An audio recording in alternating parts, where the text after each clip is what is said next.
Hello and welcome again to CTRL+F, the NSI Cyber and Tech Centers podcast. This season, we are bringing you a series of sessions from one of the nation's leading cyber events, the National Cyber Innovation Forum. My name is Andrew McClure, the president of the National Cyber Innovation Forum, and in this episode, we dive into part one of a conversation I moderate with the Associate Deputies Secretary at the Department of Energy, Alex Fitzsimmons, and the Executive Director at the National Security Agency, Darren Turner. Stay tuned for a conversation examining how the United States is working across the interagency to confront strategic competition and evolving threats and advance America's technological edge. This discussion will explore areas for intelligence modernization, public-private collaboration, and supply chain resilience while offering a cross-government perspective on the priorities shaping and powering U.S. national advantage. All right, folks, well, we've had an incredible day of conversation so far, and the next panel is going to keep the momentum going. We've talked about a national cyber strategy, we've talked about working with industry, we talked about what's going on in offensive capabilities in AI and national defense. This is a panel where people who are actually responsible for turning that strategy into action as they tackle some of the biggest challenges facing the national security community, from protecting critical infrastructure to staying ahead of our nation's adversaries. We're joined by two leaders from across the national security ecosystem. Alex Fitzsimmons is the Director of the Office of Cybersecurity, Energy Security, and Emergency Response, and he's the Acting Undersecretary of Energy at DOE, where he leads the department's efforts to protect the nation's energy infrastructure against evolving cyber and physical threats. Alex brings more than a decade of energy policy experience across government and the private sector, including service as DOE's Chief of Staff during the administration's first 100 days. He also holds a master's in cybersecurity from Georgia Tech, so he's not just a policy leader, he understands the technical landscape as well. Darren Turner is the Executive Director of the National Security Agency, where he is the #3 official there working alongside the Director and Deputy Director to lead the entire NSA enterprise. Darren's career spans nearly 3 decades in the U.S. Navy as a distinguished NSA career and a distinguished NSA civilian career that has taken him from the National Security Council staff to Indo-PACOM to leading critical network defense operations. He brings a rare combination of intelligence, cyber, and operational experience to this conversation. And moderating today is somebody you've already gotten to know throughout the day, and the real leader of this entire event, Andrew McClure. Andrew McClure is the driving force behind NCIF and the reason this forum exists today. For those who don't know his full background, Andrew's a managing director at Forge Point Capital, a senior fellow here at NSI, and a former Marine intelligence officer. I guess you're never a former Marine. A Marine intelligence officer who led teams in Afghanistan, the Middle East, and East Africa, focused on civil intelligence and cyber operations. He spent his career investing in this space and making it nobody better to lead the conversation. Andrew, over to you. Thank you, Jamil. Appreciate that. I did not pay him to say any of that, so fair disclosure, but do want to thank you all for being here, everybody, and see a lot of familiar faces again in the audience. We've got, as we would say in the Marine Corps, Semper Gumby, so as you can see, we have a bit of a shift from what you see in your program, and do want to thank both Alex and Darren for joining us today. And what we're hoping to do during this conversation is build on a lot of the topics that we discussed earlier. AI in the workforce will come up. Powering the energy dominance agenda from the president.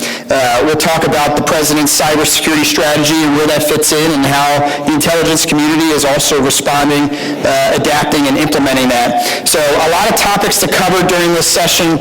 Looking forward to it, but let's just dive right in. Darren, I do want to start with you. Coming over as the executive director at the NSA, we spent a lot of time talking about the intersection of signals intelligence and cybersecurity throughout the day, and that's a big part of your mission. So what would you say to this as a technology crowd, technology audience, and for the entrepreneurs in the audience, what would you say are some of the biggest technology trends that you're seeing right now at the National Security Agency?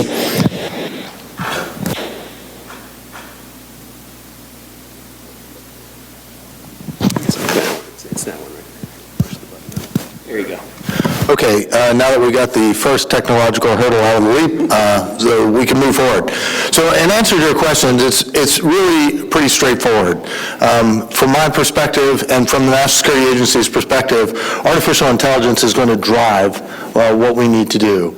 And when I say drive what we need to do, specifically it's going to be how we engage in all aspects of what we do, whether it learns how to engage with partners, whether it identifies a best way to get into the quantum computing perspective.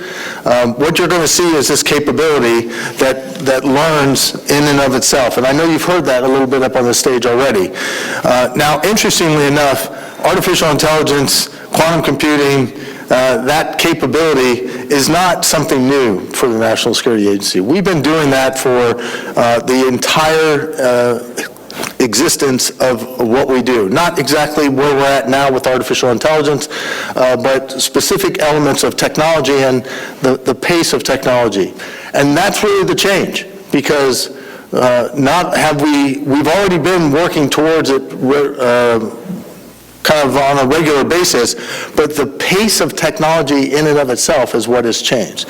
And our ability to adapt to that pace of technology, our ability to the speed to do the testing and evaluation of individual models as they come online, to identify how we can operationalize those so we can scale those across. Those are the items that we're looking for writ large. Great, okay, pace of change. Picking up on that, and there's a lot afoot also in the energy realm. So Alex, I want to turn to you, because a big part about what we've discussed today really is building out the infrastructure, the data centers, the models, the compute, and that all requires power. So Alex, can you talk a little bit about your own role as acting Undersecretary for Energy and the Director of the Cybersecurity, Energy Security, and Emergency Response Organization at Department of Energy? Yeah, I'd be happy to. Thank you, and it's great to be here with all of you. I noticed the title of the event has been, the Deputies meeting has been completely blown up. You know, we'd have a DC if this were at the White House. It would turn into a paper DC at that point, but we don't have that luxury here, so the show must go on.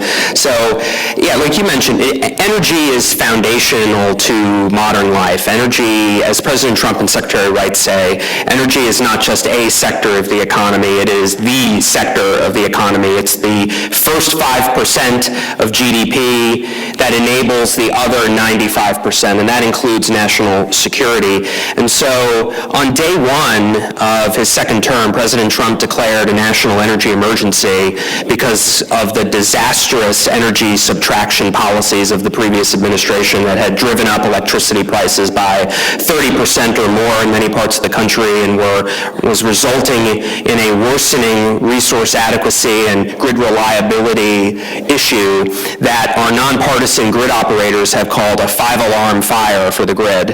And of course, our national security depends on our ability to reliably and resiliently deliver abundant energy when it's needed. And so this was an obviously unacceptable direction for the President Trump and Secretary Wright. We commissioned a study last year that found on the course that we were on, U.S. was set to lose about 100 gigawatts. It's about 100 nuclear reactors worth of reliable, dispatchable generation by 2030. At the same time, we were expecting to have to add another 100 gigawatts of reliable, dispatchable capacity to reindustrialize America, win the AI race, achieve all of our goals. That would have resulted, if that had been allowed to continue, in 100 times more blackouts by 2030, 100 times more loss of load hours simply as a function of not having enough supply to meet demand. Despite the fact that the United States is the dominant and leading energy producer in the world, #1 producer of oil and natural gas, the idea that we wouldn't have enough energy in 2026 to meet rising energy demand, to meet peak demand, to advance our national security missions, to advance our AI dominance was just unfathomable. And so we've been engaging in this strategy to rapidly reverse previous administration's energy subtraction policies and replace it with an agenda that's focused on energy addition, including stabilizing, optimizing, and growing our energy system, which means stopping the bleeding first and foremost, so preventing the premature retirement of all that capacity that I mentioned. Secretary Wright issued a series of emergency orders last year that prevented the premature retirement of 17 gigawatts of baseload power that would have otherwise left the bulk power system, and that, by the way, was running during Winter Storm Fern a couple months ago, major winter storm that impacted 200 million Americans across 22 states. And then, of course, we need to rapidly optimize, make better use of the existing transmission and generation assets that we have, and rapidly grow, expand our supply of abundant energy. We're leaning very much into nuclear energy. President Trump signed 4 executive orders last year to quadruple U.S. nuclear capacity from 100 gigawatts to 400 gigawatts by 2050. We need to be doing a lot more of that because energy demand is only going to continue to grow, whether we're talking about for national security or the industries of the future. So energy demand is growing, but so is demand on compute. And Darren, I want to bring this over to you because it seems like whether you're an industry or government, you cannot get enough compute, whether that's processing power, chips of the right kind for your mission set. So my question for you is twofold. Do you have the resources and capabilities that you need for mission success? And then also, what tools are you leveraging, perhaps from industry, to help drive the productivity from your own teams back at the fort?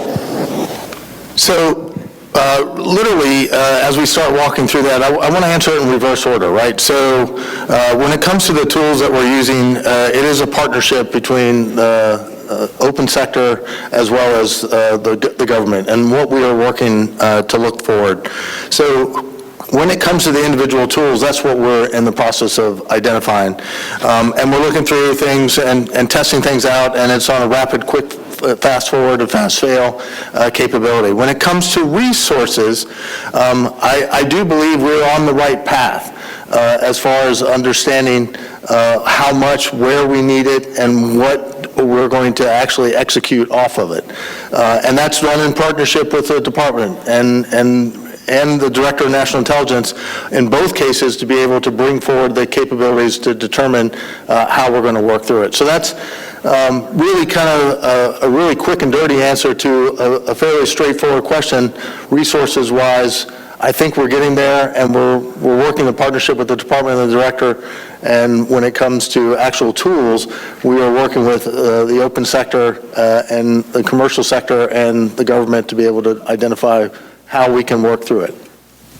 Great, okay. So Alex, back to you. In our first question, we talked about energy policy. Now let's jump into energy security.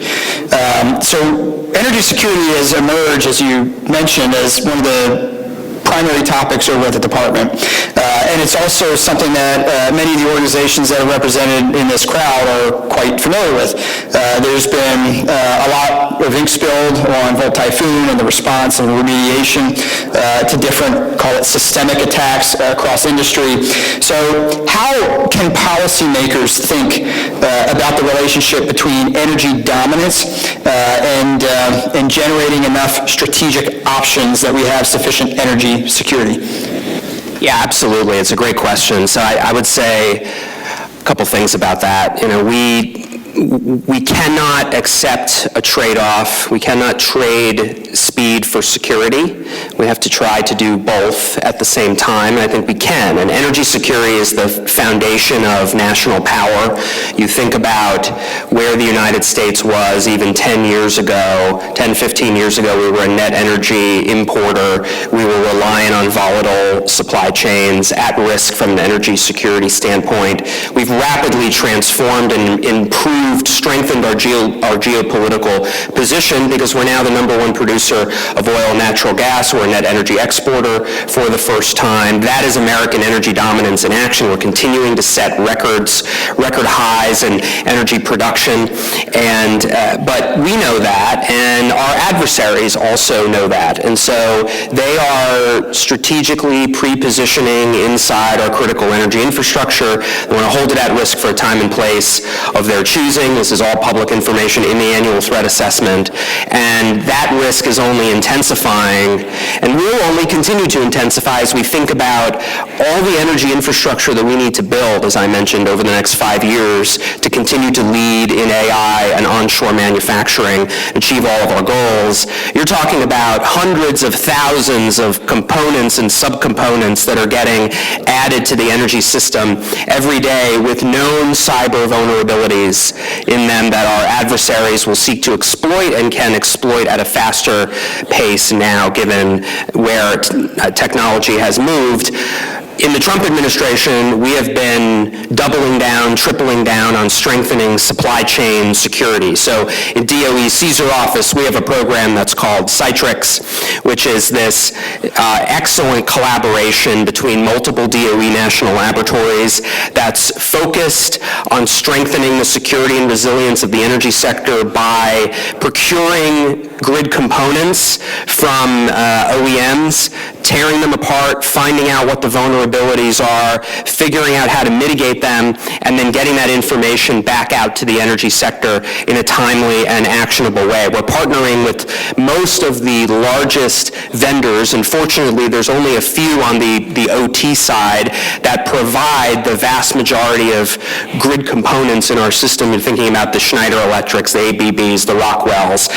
We partner with the Honeywells. We partner with all of these companies to test their components and to try to engineer out the cyber vulnerabilities and relay that information back to the energy sector, because the threats are only continuing to intensify, and so we need to double down and triple down on our efforts to ensure that we have a stronger and more secure supply chain for the energy technologies that we need.